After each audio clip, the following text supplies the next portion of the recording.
자, 이번에는 에너지의 흐름을 보도록 하겠습니다. 에너지는 물질하고 달리 순환하는 게 아니라 한쪽 방향으로 흐릅니다. 어느 방향으로 흐르냐면 태양으로부터, 에너지의 근원인 태양으로부터 먹이사슬을 따라서 생산자, 1차 소비자, 2차 소비자, 분해자 이렇게 흐르기만 해요. 그래서 결국에는 생태계 바깥으로 빠져나가고요. 그래서 이 생태계가 유지가 되려면 태양으로부터 계속 에너지가 유입되어야 됩니다. 그런데 여기서 질문, 왜 에너지는 순환하지 않고 흐르기만 하는가? 우리 에너지 보존 법칙에 의하면 에너지의 총량은 일정하다고 했는데 왜 자꾸 에너지는 빠져나가는가? 네, 이러한 질문을 하실 수가 있는데요. 그것은 에너지의 특성 때문에 그래요. 물질은 여기 그림에서 보면 생산자가 1차 소비자로 가고 만든 유기물이 1차 소비자가 이용하고 또 그거 2차 소비자가 이용하면 결국에는 분해자를 통해서 다시 대기나 물이나 토양으로 되돌아옵니다. 그러면 이걸 다시 생산자가 이용할 수 있어요. 그런데 에너지는 조금 달라요. 생산자가 유기물을 통해서 에너지를 만들어서 그걸 1차 소비자로 전해주면 1차 소비자는 이 에너지를 다른 형태의 에너지로 전환해서 사용하게 됩니다. 그러면 그 에너지를 생산자가 다시 이용할 수는 없어요.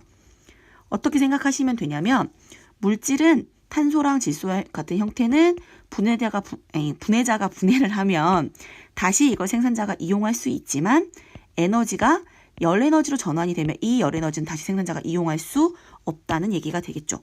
그래서 에너지는 한쪽 방향으로 흐르기만 한다라고 이해를 하시면 되겠습니다. 자, 그래서 여기에서 그림처럼 에너지가 흐르는데요. 그 양이 얼마나 되느냐에 따라서 에너지의 효율이 결정이 됩니다. 에너지의 효율을 구하는 방법은 전 단계의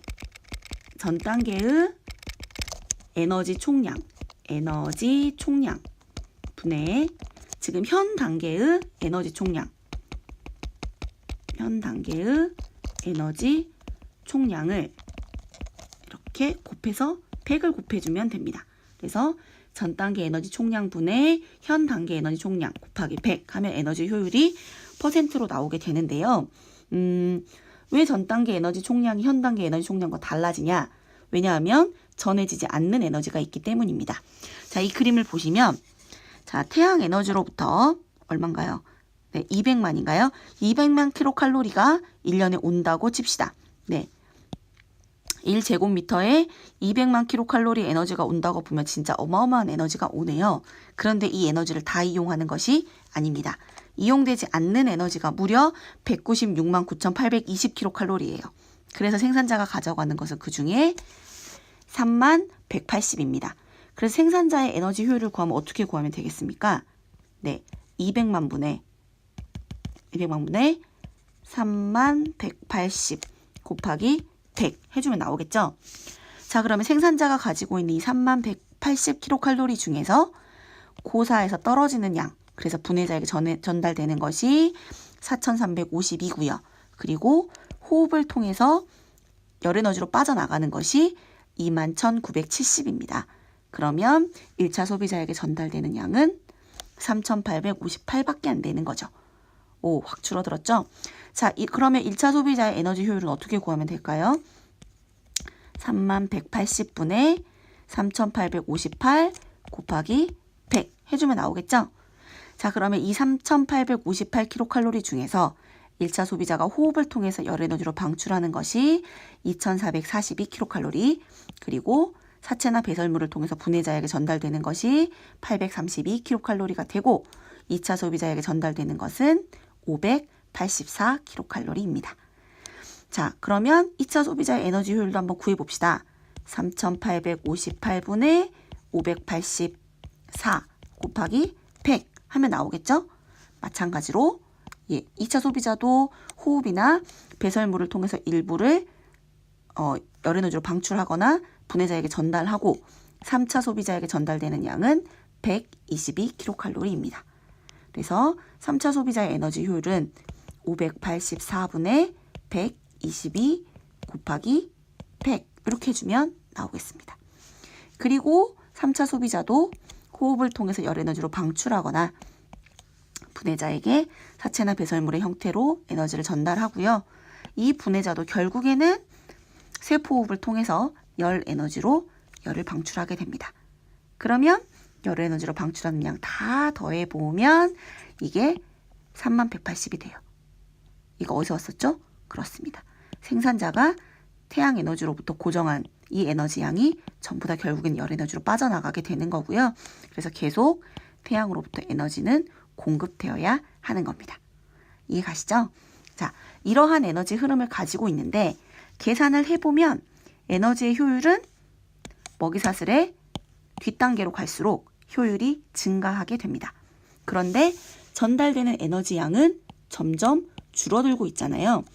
그래서 1차 소비자, 2차 소비자, 3차 소비자, 만약에 얘가 4차 소비자로 가면 전달되는 에너지 양은 더 줄어들겠죠.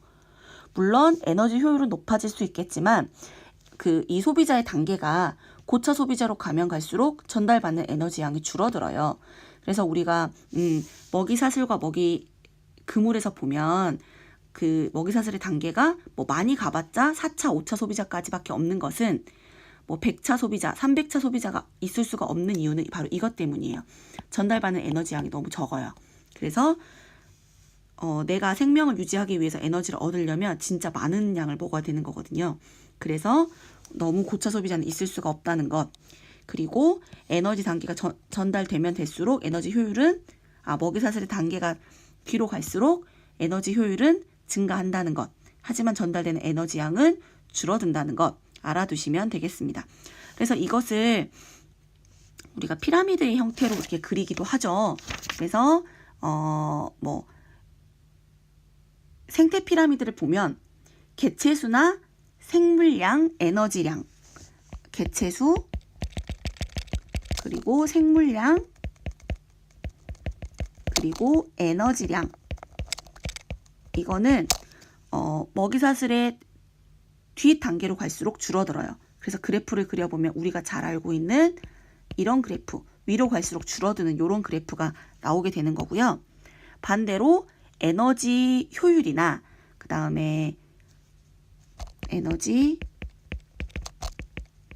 효율이나 그리고 생물 하나의 개체당 크기는 개체당 크기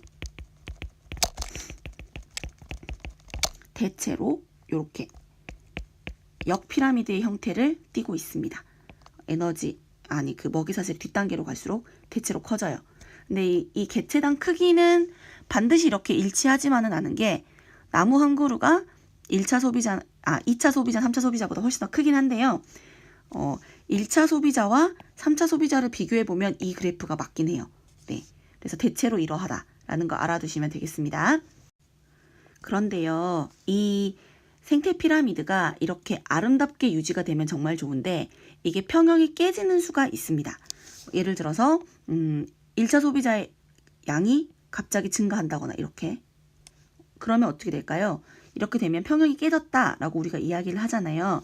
그러면 대체로는 일시적으로 이 평형이 깨졌다고 하면 다시 원래대로 돌아오긴 합니다. 어떻게 돌아오나요?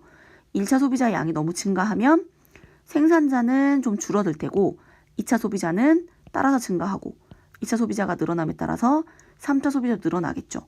하지만 생산자의 양이 줄어들었기 때문에 결국에는 1차 소비자 줄어들고 다시 2차 소비자 줄어들고 3차 소비자가 줄어들면서 원래의 피라미드 형태를 이렇게 돌아오게 되는 거죠. 생태계의 평형은 먹이사슬에 의해서 이렇게 유지가 되고 있습니다.